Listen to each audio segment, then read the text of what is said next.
What are some guy secrets girls don't know about? Sometimes we pee on the poo stains in the toilet because we are too lazy to use the scrub. Sometimes we don't talk to people cause we don't want to intimidate them.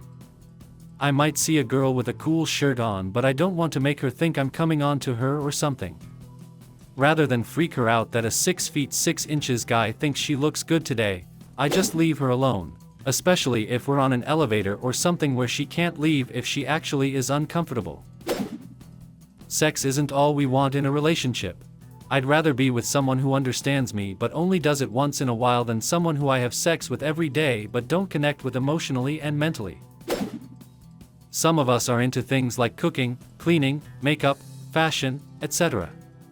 It doesn't necessarily mean we're gay. Please don't tell us to man up.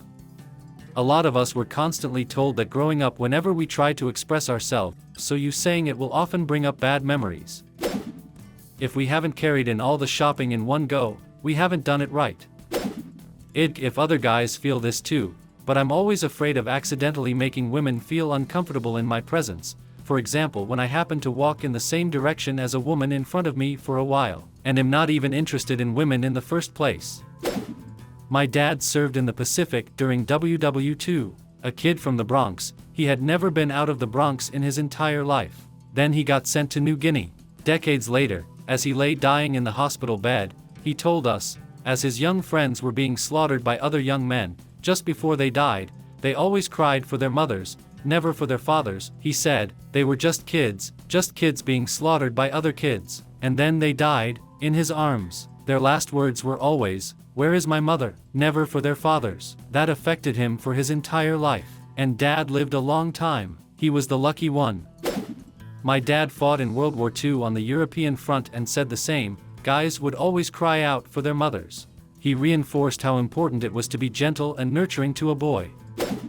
If you compliment my appearance, I will probably remember forever. I still remember when a girl in college told me I looked nice with my beard when I first grew it out. I've had a beard ever since. I'm a woman. In college I complimented this random guy in line for coffee that he smelled really nice. It wasn't a pickup line or anything, I just enjoyed complimenting people.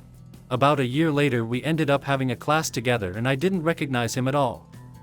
He came up to me and thanked me again for the compliment I gave him a year ago and said he hasn't forgotten about how nice that was for a stranger to be so upfront and to compliment him. We'll be married 7 years in June. We have the magical power of thinking about nothing. Manspreading isn't a sexual thing, we're trying not to crush our balls between our legs.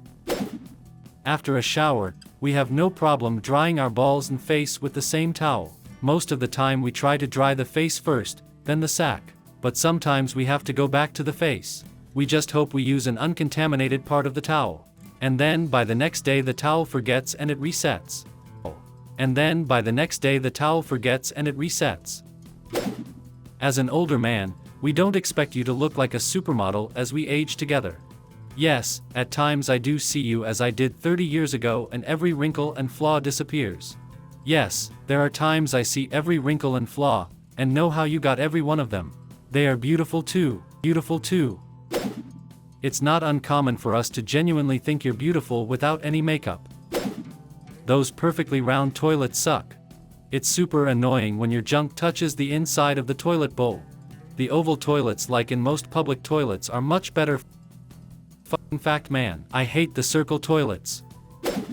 Your chances of getting what you want out of us are infinitely higher if you tell us directly. I can vouch for this. I was upset with my so for not picking up what I thought were clear hints, when he responded frustrated with, "I don't understand hints, just tell me what you want, woman." He really helped me communicate better. I don't know why we grow up thinking we can't directly ask for things. When we want to be alone, it's not that we don't want to be around you, it's that we don't want to be around anyone for a bit. Be around you. It's that we don't want to be around anyone for a bit. We don't care how popular, or unpopular, you are with other women. So it shouldn't factor into how you value yourself when dating. Popular, or unpopular, you are with other women. So it shouldn't factor into how you value yourself when dating. When people come crying to us, our first inclination is to fix the problem. Since this is, often, not possible, lead with something along the lines of, "Can I vent for a minute?" Or anything that signals to us this is just a time for active listening, rather than a problem-solving session. Bunch of snitches in this thread. At least they didn't disclose any of the serious stuff, like stuff about that meeting we all have once a year. Sure, you are saying too much. Like, share, subscribe if you enjoyed this video. Write down your thoughts in the comments. Thanks for watching.